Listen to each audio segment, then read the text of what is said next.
Hello dear friends, welcome to exam Guruji. अगर आपने हमारे चैनल को सब्सक्राइब नहीं किया है तो कर लीजिए और साथ में बेल आइकन को भी प्रेस कर लीजिए। आप हमारी वेबसाइट पर भी विजिट कर सकते हैं और वहाँ पर भी मॉक टेस्ट हैं उनको लगा सकते हैं एज ए पीडीएफ के रूप में। कई स्टूडेंट ऐसे हैं जो कि पीडीएफ मांगते रहते हैं, तो उनके लिए अच्छा है कि भाई आपको पीडीएफ के रूप में ही मिल रहा है। सिंपली आपको examguruji.com लिखना है और वेबसाइट ओपन हो जाएगी, आप वहाँ पर जाकर देख सकते हैं। तो देखिए, सबसे पहले हमारा फर्स्ट क्वेश्चन क्या बोल रहा है, give the full form of PSC. PSC हमें ओपीसी का फुल फॉर्म पता है, पीपीसी की फुल फॉर्म पता है, Portland pozzolana cement, ordinary Portland cement. लेकिन ये जो है ये भी कंक्रीट से ही रिलेट करती है, तो इसकी फुल फॉर्म क्या होती है, सिंपली हमसे ये पूछा गया है। और अगर आप हमारे यूट्यूब चैनल का जो ज्वाइन बटन है उसको ज्वाइन करना चाहते हैं तो ज्वाइन कर सकते हैं। तो इस क्वेश्चन का जो हमारा आंसर रहेगा, पीएससी की जो फुल फॉर्म होती है वो होती है P for pre and S for stressed and C for concrete. Pre stressed concrete इसकी फुल फॉर्म होती है। सी हमारा इस क्वेश्चन में आंसर हो जाएगा। इसके बारे में हम बहुत कुछ डिस्कस कर चुके हैं कि भाई M30 किसके लिए, ग्रेड कौन सा किसके लिए रहता है, पोस्ट के लिए या फिर प्री के लिए, एंड M40 किसके लिए रहता है, कवर कितनी कितनी होती है, ये हम सारा कुछ डिस्कस कर चुके हैं अपनी उस वीडियो में। सो अगला क्वेश्चन हम यहाँ पे देखते हैं, deflection of beam in pre stressed concrete. Pre stressed concrete जो होता है उसमें डिफ्लेक्शन जो होती है बीम स्ट्रक्चर की with respect to RCC structure is, with respect to RCC structure is. तो सिंपल वे में आपको क्वेश्चन को समझा देता हूँ। क्वेश्चन बोल रहा है कि भाई जो डिफ्लेक्शन है, आपको पता है कि डिफ्लेक्शन जो होती है बीम में होती ही होती है, तो बोल रहा है कि प्री स्ट्रेस्ड कंक्रीट जो होता है अगर आप उसको रिस्पेक्ट में रखते हैं आरसीसी स्ट्रक्चर के, तो किस में ज़्यादा होती है किस में कम होती है।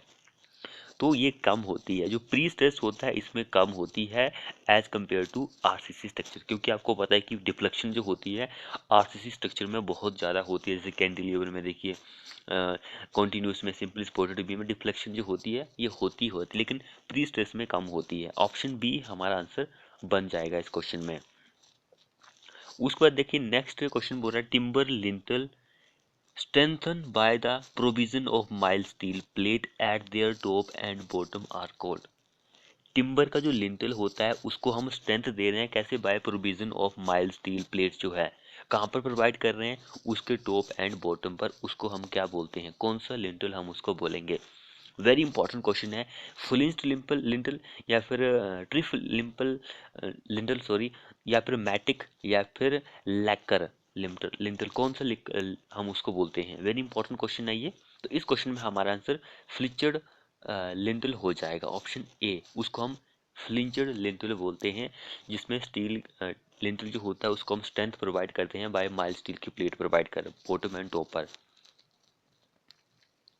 अगला देखिए, which of the following element of Pichad roof industry steel building primarily resist lateral load parallel to ridge. जो लोड पैरेलल होता है रिज के, वो रिजिस्ट करता है, तो कौन सा हुआ है, पुलिंग, ब्रेसिंग, ट्रस या फिर कॉलम। तो वो होता है ब्रेसिंग, ब्रेसिंग होती है वो।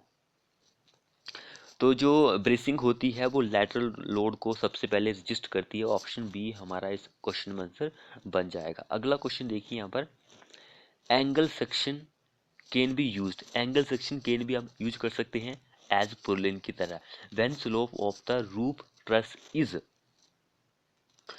इजी क्वेश्चन है। आपको पता है कि स्लोप जो होता है रूफ के लिए 25 से 60 डिग्री का होता है, लेकिन जब आप एंगल सेक्शन जो है उसको पुर्लिन की तरह यूज कर रहे हैं तो उस केस में लेस देन 30 डिग्री होता है, 30 से कम होना चाहिए जब एंगल सेक्शन को पुर्लिन की तरह आप यूज करते हैं। दोनों केस आपको पता होना चाहिए, तब आप क्वेश्चन को सॉल्व कर सकते हैं एग्जाम में। अब अगला क्वेश्चन देखिए, the space between two adjacent trusses is. जो स्पेस होता है किसके बीच में, दो एडजस्ट आमने सामने की जो ट्रसेस होती है उसको क्या बोलते हैं, स्पेन, पिच, बे या फिर पैनल, क्या हम उसको बोलते हैं। तो उसको आप बे ही बोलते हैं।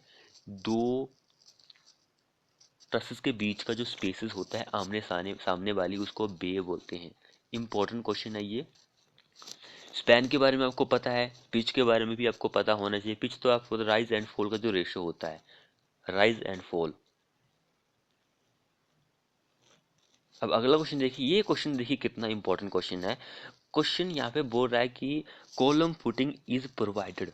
कॉलम फुटिंग, फुटिंग का नाम सुना होगा कि इसके लिए आप 50 mm की कवर प्रोवाइड करते हैं, लेकिन 75 से एक्सीड नहीं होनी चाहिए, 75 mm से, ये हमारा आईएस कोड कहता है। तो कॉलम फुटिंग जो होती है वो आप प्रोवाइड करते हैं, क्यों प्रोवाइड करते हैं, क्या उसका रीज़न है। तो कॉलम फुटिंग जो होती है आप इसलिए प्रोवाइड करते हैं ताकि to spread the load, column load over a large area. Column का जो लोड होता है वो लार्जर एरिया जो होता है उस पर फैलाया जा सके। And to ensure that intensity of bearing pressure between the column footing and soil does not exceed permissible bearing capacity of soil. तो वहाँ तक भी ना पहुँचे। To distribute the column load over soil through column footing. तो ये सारे reason होते हैं कॉलम फुटिंग प्रोवाइड करने के। ऑप्शन डी हमारा इस क्वेश्चन में आंसर हो जाएगा। तो अगला क्वेश्चन हम यहाँ पे देखते हैं, for simply supported beam maximum perimeter deflection जो होती है वो कितनी होती है। मैक्सिमम परमिसिबल डिफ्लेक्शन जो होती है वो कितनी होती है।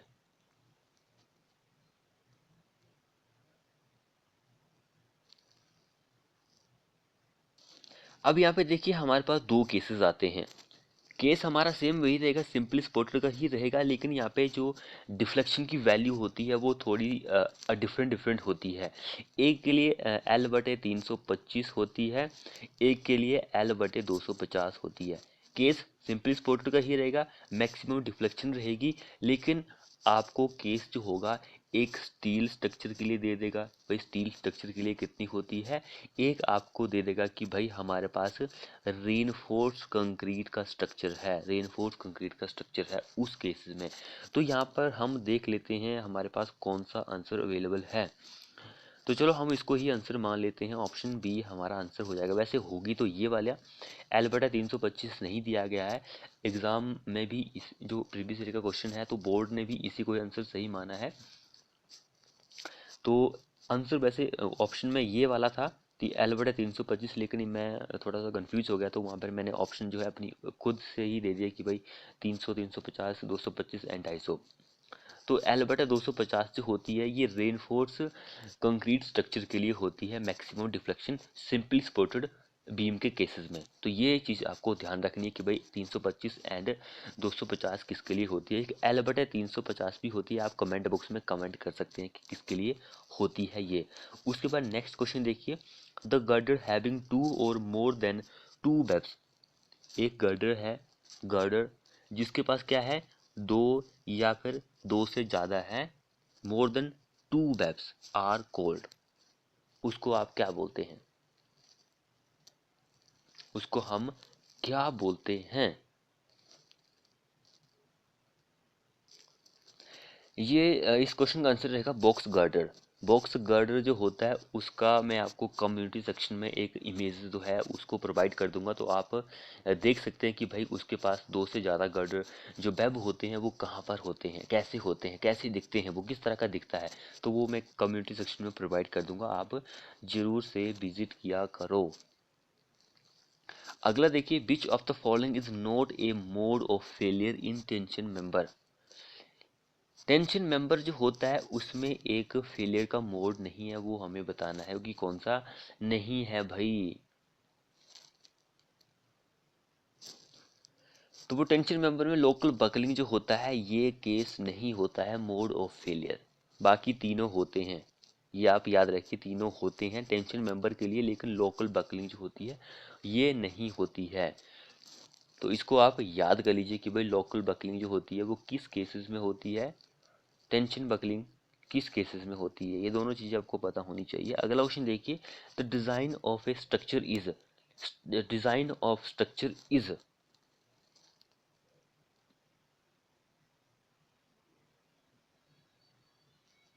क्या आंसर रहेगा इस क्वेश्चन का। तो डिज़ाइन जो होता है किसी स्ट्रक्चर का वो क्या होता है, ये डिसाइड करता है, deciding the material and proportion of the various member of the structure. Design of structure यही होता है, सी हमारा इस क्वेश्चन में आंसर हो जाएगा, ताकि हमें डिसाइड करना है कि मटेरियल एंड प्रोपोर्शन जो होता है वेरियस मेंबर ऑफ स्ट्रक्चर का वो कितना कितना होगा। तो ये चीज़ डिसाइड करती है। ऑप्शन सी हमारा आंसर बन जाएगा। जिसने चैनल को सब्सक्राइब नहीं किया है वो कर लीजिए। उसके बाद देखिए यहाँ पर एक क्वेश्चन बोला गया है। क्वेश्चन बोल रहा है कि the strength of a riveted lap joint is equal to, riveted lap joint जो होता है उसकी स्ट्रेंथ जो होती है किसके बराबर होती है। ये बहुत ही इंपॉर्टेंट क्वेश्चन है एग्जाम के पॉइंट ऑफ व्यू से, कई बार एग्जाम में ये क्वेश्चन पूछा गया है। तो यहाँ पर मैंने आपको ऑप्शन नहीं प्रोवाइड किए हैं, तो ये एक क्वेश्चन नहीं, ये एक पूरा ही क्वेश्चन का आंसर भी यहाँ पर बन जाता है हमारा। तो जो स्ट्रेंथ होती है रिवेटेड लैप जॉइंट की वो इन तीनों का लीस्ट होता है, least of 3, shearing bearing tearing, इन तीनों का लीस्ट जो भी होता है वही स्ट्रेंथ होती है रिवेटेड लैप जॉइंट की। ये पॉइंट आप अच्छी तरह से याद कर लीजिए। उसके बाद नेक्स्ट वन क्वेश्चन यहाँ पे बोल रहा है bearing strength of single riveted lap joint is equal to, bearing strength जो होती है।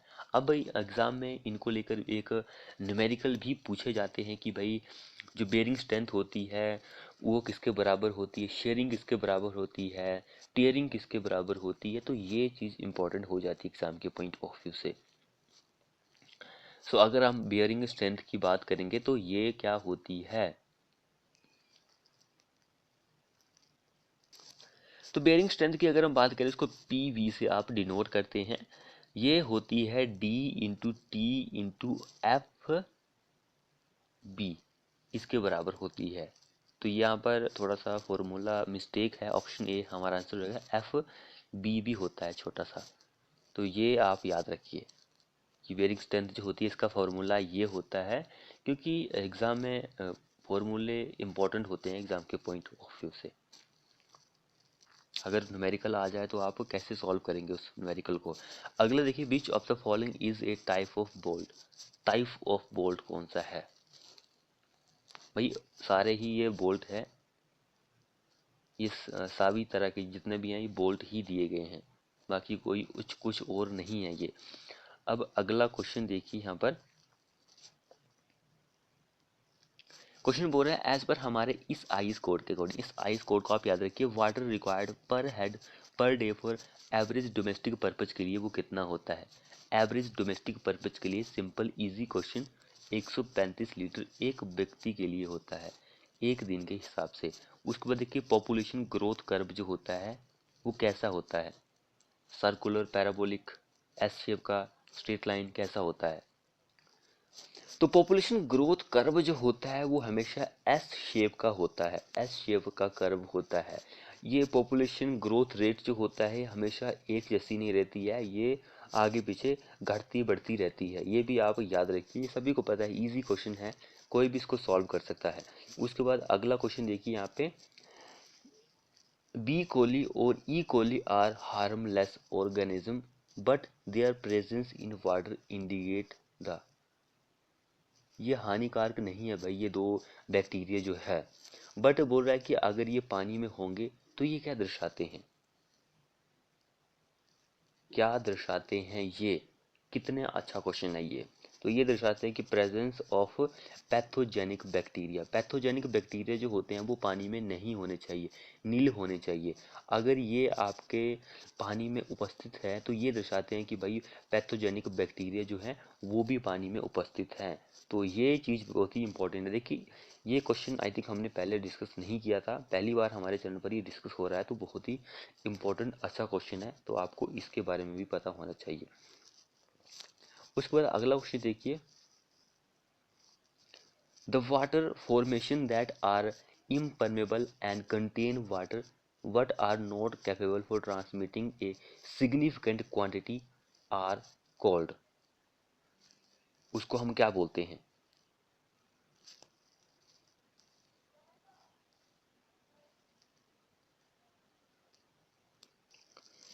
तो इस क्वेश्चन का आंसर रहेगा एक्वाक्लूड। एक्वाक्लूड एक पर्थ टाइप की होती है। तो इससे क्या होता है कि इसमें परमेबिलिटी जो होती है वो नहीं होती है, पानी को एक ही जगह कंटेन करके रखता है, तो वो पानी को ट्रांसमिट नहीं होने देता है। उसको एक्वा क्लूड ही आप बोलते हैं।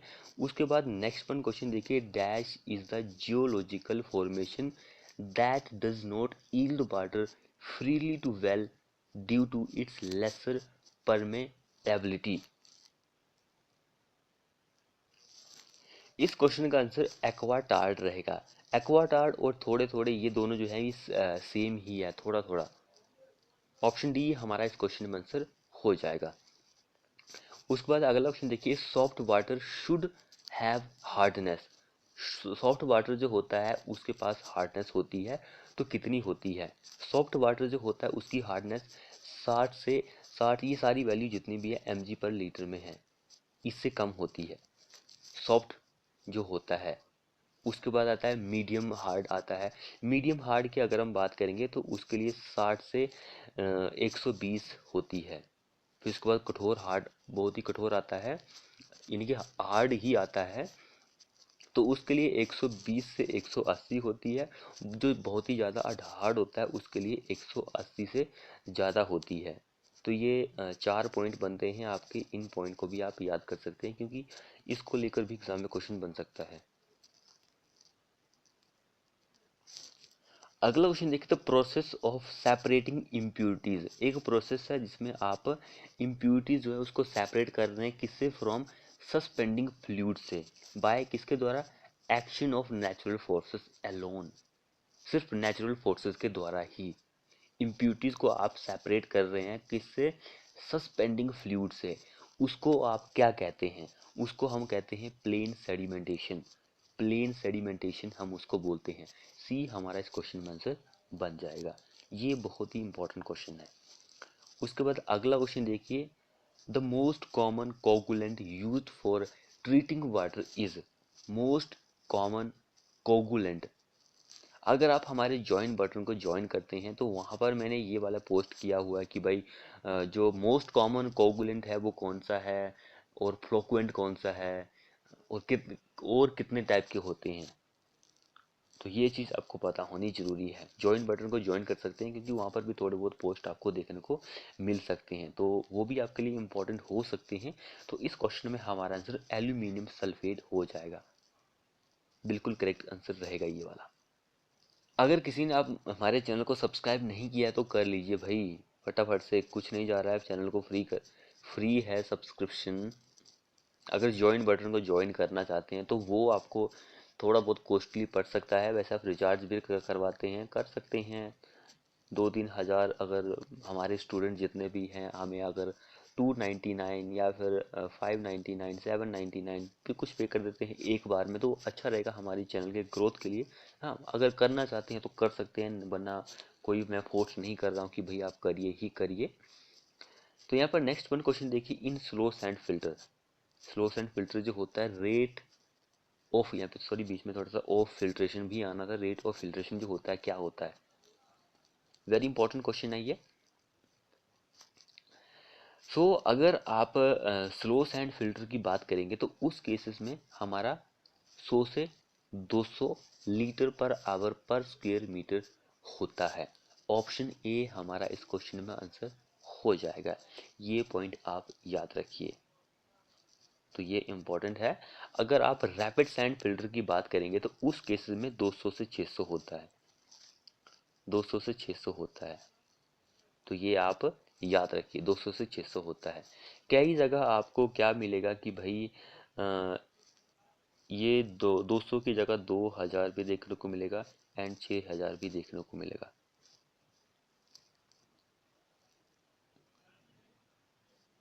अगला देखिए, the process of purifying purify नहीं है, purifying water by passing it through a bed of fine granular material is known as. उसको हम क्या, किस नाम से जानते हैं? फिल्ट्रेशन। सभी को पता है कि भाई फिल्ट्रेशन, आप पानी को है क्या कर रहे हैं? प्यूरिफाई कर रहे हैं, तो फिल्ट्रेशन ही हम उसको बोलेंगे। उसके बाद नेक्स्ट वन क्वेश्चन देखिए, the application of chlorine beyond the stage of break point is known as. Break point जो होता है उसके बियॉन्ड में जो आती है वो कौन सी होती है?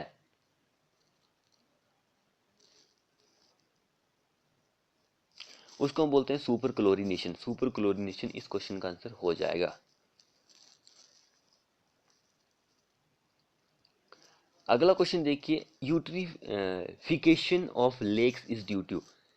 यूट्रिफिकेशन जो होता है लेक्स का, इज ड्यू टू का कारण है। सो यूट्रिफिकेशन जो होता है लेक्स का, वो होता है अगर न्यूट्रिएंट जो होते हैं पानी में वो ज़्यादा हो जाते हैं, तो उस प्रोसेस को आप यूट्रिफिकेशन ऑफ लेक्स कहते हैं। तो अगर न्यूट्रिएंट जो होते हैं, पोषक जो होते हैं, वो ज़्यादा हो जाए पानी में, तो उससे क्या होगा कि पानी में जो मछलियाँ होती हैं वो मर जाती है। ये भी आप याद रखिए, मछलियाँ मर जाती हैं। ऑप्शन ए हमारा आंसर बन जाएगा। उसके बाद नेक्स्ट क्वेश्चन देखिए, एक्सेप्टेबल आउटडोर नॉइज लेवल जो होता है urban residential area is. Urban residential area is कितनी होती है? जिसने चैनल को सब्सक्राइब नहीं किया वो कर लीजिए भाई। अर्बन एरिया की यहाँ पे बात कर रहा है कि भाई urban area, residential urban area जो होता है, तो उसके लिए 35 से 45 होता है डेसिबल। जो नॉइज़ होती है वो डेसिबल में ही आती है, डीबी में। तो ये सभी को पता है भाई, यहाँ पे लिखने की जरूरत नहीं है, इसलिए हमने यहाँ पर नहीं लिखा हुआ है। उसके बाद नेक्स्ट देखिए, for an area develop in हैपेड्स way the type of layout water distribution system prefer is. तो भाई यहाँ पे क्वेश्चन बोल रहा है कि एक एरिया ऐसा है जिसका विकास तो हुआ है, लेकिन कैसा हुआ है, एक अच्छे तरीके से विकास नहीं हुआ है, अव्यवस्थित तरीके से विकास हुआ है उसका। तो जो टाइप ऑफ लेआउट होता है पानी आपको डिस्ट्रीब्यूट करना उस एरिया के लिए, तो कौन सा सिस्टम जो होता है अच्छा सिस्टम रहता है, तो वो डेड एंड सिस्टम होता है। ऑप्शन ए हमारा आंसर होगा उस केसेस में। उसके बाद नेक्स्ट क्वेश्चन देखिए, the zone in which of dissolve oxygen may fell down to zero causing an aerobic condition in a river. एक ऐसी जोन जिसमें क्या हो रहा है, dissolve oxygen may fall down to zero. Dissolve oxygen जो उसमें वो जीरो पर पहुंच जा रही है, कारण क्या रहा, एन एरोबिक कंडीशन जो है रिवर की वो काट रहा है। तो क्या आंसर रहेगा इस क्वेश्चन में, वो कौन सी जोन होगी? सो वेरी इंपॉर्टेंट क्वेश्चन है। अगर पानी में ऑक्सीजन का लेवल बहुत ही जीरो हो गया है, तो उस कंडीशन को आप बोलते हैं जोन ऑफ एक्टिव डीकम्पोजिशन। सक्रिय डीकम्पोजिशन हम उसको बोलते हैं। बी हमारा इस क्वेश्चन में आंसर हो जाएगा। उसके बाद अगला और लास्ट क्वेश्चन देखिए, हमारा इस वीडियो का ऑटो कैड से लिया गया है। आप सभी को पता है कि भाई ऑटो कैड इंपॉर्टेंट है, सभी को आना चाहिए, एग्जाम में क्वेश्चन इसको लेकर पूछे जाते हैं। तो how many type of CAD are there? AutoCAD में कैड कितने कितने प्रकार के होते हैं? सो वेरी इंपॉर्टेंट क्वेश्चन है ये। तो कैड जो होते हैं वो 5 प्रकार के होते हैं, 5 टाइप्स के होते हैं। एक 2D कैड होता है, 2.5D कैड होता है, 3D कैड होता है, 3D वायर फ्रेम होता है, 3D वायर फ्रेम होता है, सरफेस मॉडलिंग होता है, सॉलिड मॉडलिंग होता है। तो ये 5 तरह के कैड होते हैं। ऑप्शन डी हमारा आंसर बन जाएगा। जिसने अभी तक चैनल को सब्सक्राइब नहीं किया है कर लीजिए, साथ में बेल आइकन को प्रेस भी कर लीजिए। मिलते हैं ऐसी ही नेक्स्ट वीडियो में।